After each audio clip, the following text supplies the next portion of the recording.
सो hello guys, इस video में मैं एक्सप्लेन करूंगा I somehow got strong by raising my former unit skills. So जैसा कि हम एनिमे की स्टार्टिंग में देखते हैं कि 3 एडवेंचरर एक एस रैंक ड्रैगन से फाइट कर रहे होते हैं, लेकिन वो उससे फाइट नहीं कर पा रहे थे क्योंकि उनमें इतनी पावर्स नहीं थी। तो फिर वो वहां से चले जाते हैं और फिर हम देखते हैं अपने एनिमे का मेन कैरेक्टर एल्वेन, जो कि एक फार्मर है और वो अपने फार्म फील्ड में बैठा हुआ था और सारे वेजिटेबल्स को देख के कहता है कि अब इन्हें काटने का वक्त आ गया है। और बहुत ही खुश होता है क्योंकि उसके सारे वेजिटेबल्स बहुत ही अच्छे दिख रहे थे और बहुत ही अच्छी तरह से ग्रो हुए हैं। और फिर कुछ वेजिटेबल्स अपने कैरेज में रख देता है और फिर उसे पता चलता है कि उसके स्टेटस बार में कोई नोटिफिकेशन पॉप आउट हुई है और फिर वो उसे चेक करता है। और फिर एलवाइन देखता है कि फार्मिंग स्किल्स मैक्स्ड आउट हो गई हैं और उन्होंने लेवल 10 रीच कर लिया है। और वहीं पर एल का फ्रेंड आ जाता है टेस्टर, जो कि एक बहुत ही अच्छा फिशरमैन है। और फिर वो एल का स्टेटस विंडो देखता है और थोड़ा सा जेलस फील करता है क्योंकि एल की फिशिंग स्किल्स भी मैक्स्ड आउट हो गई हैं, उन्होंने भी लेवल 10 रीच कर लिया, जबकि वो एक फार्मर है। और फिर एल के स्टेटस विंडो में एक स्पेशल ऑप्शन आता है कि जिससे वो अपनी सारी स्किल्स इवॉल्व कर सकता है। और फिर एल उस ऑप्शन को एक्सेप्ट कर लेता है और उसे टाइटल मिलता है नेचर लवर का। और एल थोड़ा कंफ्यूज होता है और सोचता है इस स्किल से होगा क्या। और टेस्टर अचानक से एल के विंडो स्टेटस पे देखता है और बोलता है कि तुम्हारा स्टेटस पॉइंट 65,000 हो गया है और अटैक पावर 73,000 और डिफेंस लेवल 45,000 हो गया है तुम्हारा। और वो दोनों थोड़े शॉक्ड से हो जाते हैं। और जब भी एल को याद आता है कि उसे मार्केट जाना है रॉयल कैपिटल के, क्योंकि उसे अपनी क्रॉप सेल करनी है। और एल रॉयल कैपिटल के लिए जा रहा होता है और फिर रास्ते में देखता है एक ड्रैगन 3 एडवेंचरर्स पे अटैक कर रहा है। और वो तीनों एडवेंचरर्स वही हैं जो हमने स्टार्टिंग में देखे थे। और वो तीनों एडवेंचरर्स उस ड्रैगन से बचकर भाग रहे थे मदद के लिए, क्योंकि उनमें सफिशिएंट पावर नहीं थी। और ये सब देखकर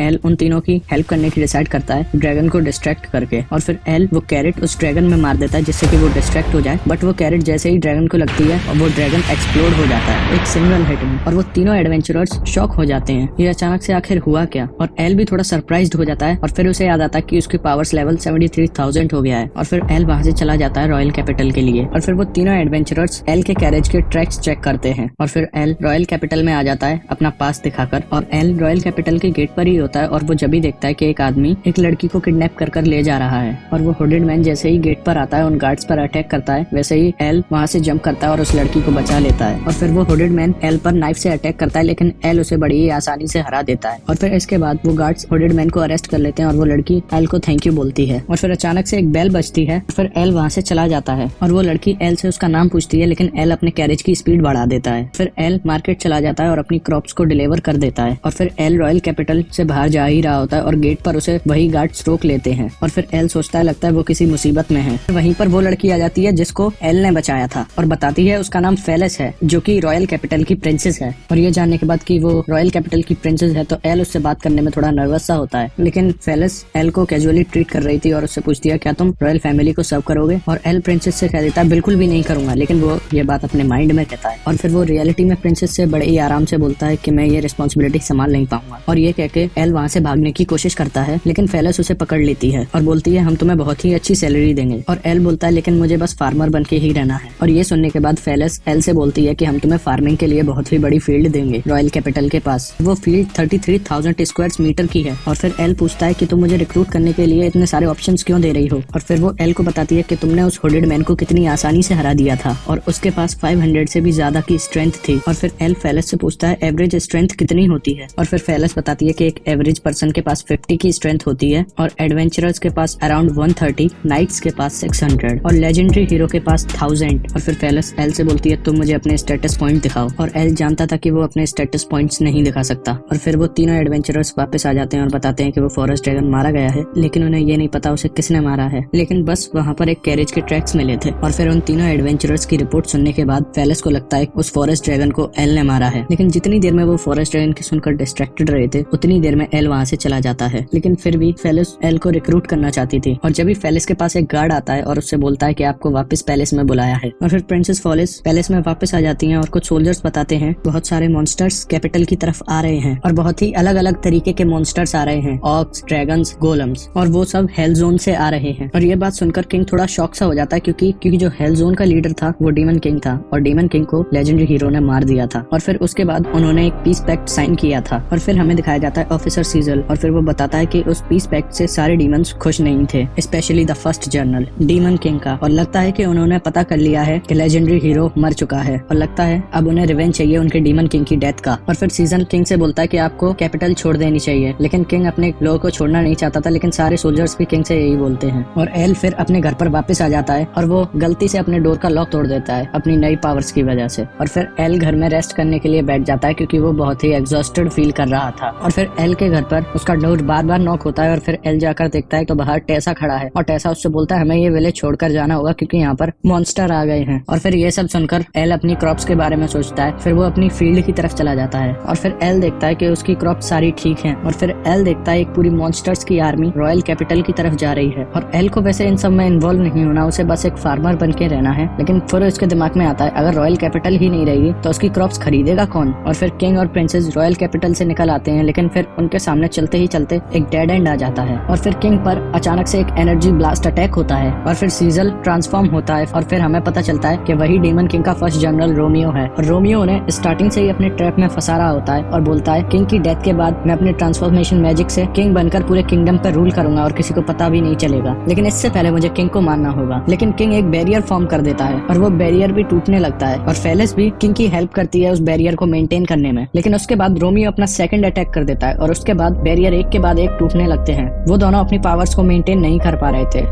और बैरियर्स में जितनी भी शील्ड्स बची थी वो सारी भी टूट जाती हैं। और फिर रोमियो अपनी डार्क स्किल अनलीश करता है किंग और प्रिंसेस को खत्म करने के लिए। लेकिन वहीं पर एल आ जाता है और वो उस अटैक को रोक देता है। और फिर एल अपनी प्लॉइंग स्किल यूज करता है और पूरे ग्राउंड को शैटर कर देता है और पूरी मॉन्स्टर्स की आर्मी को अलग अलग कर देता है। ये जानने के लिए उतावला हो रहा था आखिर ये है कौन। और एल उससे बोलता है कि मैं बस एक मामूली सा फार्मर हूँ। और रोमियो एल के पीछे जाता है उस पर अटैक करने के लिए, लेकिन एल उसके ब्लेड को पकड़ लेता है और फिर वो रोमियो को दूर फेंक देता है। और रोमियो एल की पावर से बहुत ही ज्यादा इम्प्रेस हो जाता है और फिर वो बोलता है कि अब मैं तुम्हें अपनी रियल पावर्स दिखाऊंगा। और फिर ये कहकर रोमियो उसके पास जितने भी मॉन्स्टर्स हैं उन सारे मॉन्स्टर्स की पावर एब्जॉर्ब करने लगता है और रोमियो अपनी असली फॉर्म में ट्रांसफॉर्म हो जाता है। और फिर फेलिस रोमियो का स्टेटस देखती है और देखती है कि वो लेवल 78 पर पहुंच गया है और 5000 स्ट्रेंथ के साथ। और फिर फेलिस एल से वहां से भागने के लिए बोलती है और रोमियो अपनी सारी पावर अनलीश करता है और एल की तरफ जाता है उस पर अटैक करने के लिए। और फिर एल अपने बस एक पंच में ही रोमियो को डिफीट कर देता है और जितने भी मॉन्स्टर्स थे जिन्होंने एल को रोमियो को बस एक पंच में ही डिफीट करते हुए देखा था वो सारे वहाँ से डरकर भाग जाते हैं। और फिर वो सब लोग पैलेस वापस आ जाते हैं और किंग एल को थैंक यू बोलता है उन सबकी जान बचाने के लिए। और एल किंग से बोलता है मैंने ये सब इसलिए करा क्योंकि मुझे अपनी क्रॉप्स बचानी थी। और किंग एल से बोलता है कि तुम इस कंट्री को सर्व करो और एल किंग से मना कर देता है और बोलता है कि मुझे एक फार्मर ही रहना है। और फिर किंग एल से बोलता है अगर तुम चाहो तो मैं तुम्हें कमांडर भी बना सकता हूँ या फिर तुम्हें जो टाइटल चाहिए हो मैं वो तुम्हें दूंगा। लेकिन एल अपने डिसीजन पर ही खड़ा रहा और बोलता है कि मुझे एक फार्मर ही रहना है। और as a reward Felice decide करती है वो 33,000 स्क्वायर मीटर्स की फील्ड एल को देने की, लेकिन कंडीशन पर एल को रजिस्ट्रेशन करना होगा एक एडवेंचरर की तरह जिससे कि वो किंगडम की कभी कभी हेल्प कर सके। और एल इस डील के लिए मान जाता है। लेकिन एल जब वो फील्ड देखने के लिए जाता है और फिर उसे पता चलता है वो जमीन बंजर है और उस पर कोई सी भी क्रॉप्स ग्रो नहीं करी जा सकती। और फिर अपने बेचारे एल को रियलाइज होता है कि उसका काट दिया गया है।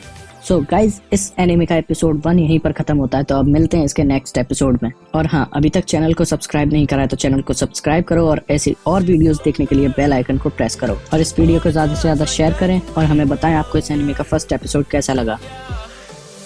Why don't you love me, love me, love me? Touch me, touch me, touch me no more.